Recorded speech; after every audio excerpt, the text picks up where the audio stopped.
नमस्कार दोस्तों। हमारे देश का संविधान सिर्फ कानूनों की एक किताब नहीं है। यह एक सपना है, एक ऐसा भारत बनाने का जहां हर कोई समानता और सम्मान के साथ जी सके। और इस सपने को पूरा करने का रास्ता दिखाता है राज्य का नीति निर्देशक तत्व। अब सोचिए, अगर सरकार के पास शक्ति है तो उस शक्ति का उपयोग कैसे होगा? किस दिशा में नीति बनेगी? क्या सिर्फ अधिकार देना काफ़ी है? नहीं, सरकार को दिशा देने के वाले कुछ सिद्धांतों की ज़रूरत थी। इन्हीं को कहा गया है राज्य के नीति निर्देशक तत्व। ये संविधान के भाग 4 यानी आर्टिकल 36 से 51 में दिए गए हैं। ये अदालतों में लागू नहीं होते, लेकिन इनकी संवैधानिक और नैतिक ताकतें बहुत बड़ी है। इनसे सरकार को समझ आता है कि उन्हें कैसा समाज बनाना है, एक कल्याणकारी समाज। अनुच्छेद को एक कहानी की तरह समझने का प्रयास करते हैं। अनुच्छेद 36 यानी आर्टिकल 36 यह हमें बताता है कि राज्य शब्द का मतलब वही है जो मूल अधिकारों में है, यानी सरकार, संसद, राज्य सरकारें इत्यादि। आर्टिकल 37 यह कहता है कि भले ही नीति निर्देशक तत्व अदालतों में लागू नहीं किए जा सकते, लेकिन सरकार इन्हें नज़रअंदाज नहीं कर सकती। यह हमारे संविधान की चुप लेकिन ताकतवर आत्मा है।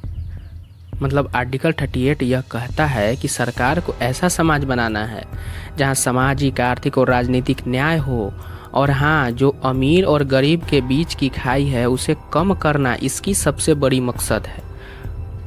अब आते हैं आर्टिकल 39 यानी आर्टिकल 39। यह कहता है कि यह बहुत खास आर्टिकल है दोस्तों। इसमें कहा गया है कि सरकार इस बात का ध्यान रखे कि सभी को कमाने का हक मिले, संपत्ति का सही बंटवारा हो, न कोई ज़्यादा ताकतवर हो, न कोई बिल्कुल बेबस हो, महिलाएं और पुरुष को समान वेतन मिले, बच्चे और मजदूर को शोषण से बचाया जाए। ये समाज के दिल और धड़कन जैसे हैं दोस्तों। कहने का मतलब ये समाज के दिल की धड़कन है। अब आर्टिकल 39A यह कहता है कि गरीब आदमी को भी न्याय मिलने का हक है, सिर्फ अमीरों को नहीं। मतलब अमीर को ही न्याय मिलने का हक नहीं है, गरीब को भी मिलने का हक है। यह कहता है कि निःशुल्क विधिक सहायता होनी चाहिए। कहने का मतलब कि जो वकील रखने का जो खर्च है वो सरकार देगी, मतलब विधिक सहायता उसको मिलेगा निःशुल्क। यह कब जोड़ा गया? तो यह 42वां संविधान संशोधन 1976 को यह जोड़ा गया था दोस्तों। वहीं आर्टिकल 40 यह कहता है कि गांव की सरकार यानी पंचायतें मजबूत हो ताकि लोकतंत्र की नींव मजबूत हो। वहीं आर्टिकल 41 यह कहता है कि बेरोजगार, बूढ़े, बीमार लोगों की राज्य को मदद करनी चाहिए। कम से कम ज़रूरत के समय सरकार उनके साथ खड़ी तो हो।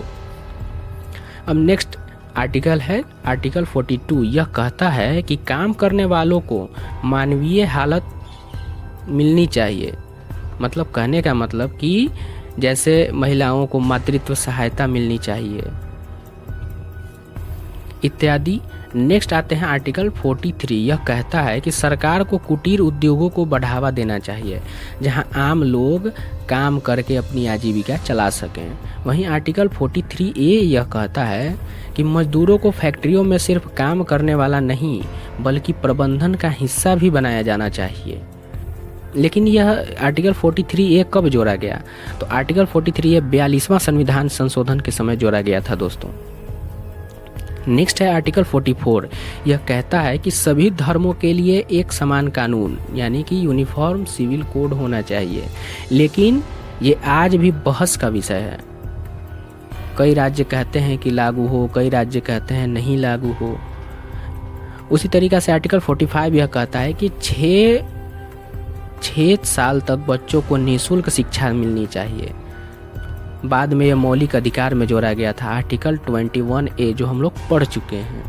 वहीं आर्टिकल 46 यह कहता है कि SC और ST और पिछड़े वर्गों को शिक्षा और आर्थिक सहायता देना ताकि वे भी बराबरी कर सकें। SC ST को शिक्षित शिक्षा की ओर सहायता करना, आर्थिक सहायता करना ताकि वो भी समाज में ऊपर उठें और बराबरी पर आ सकें।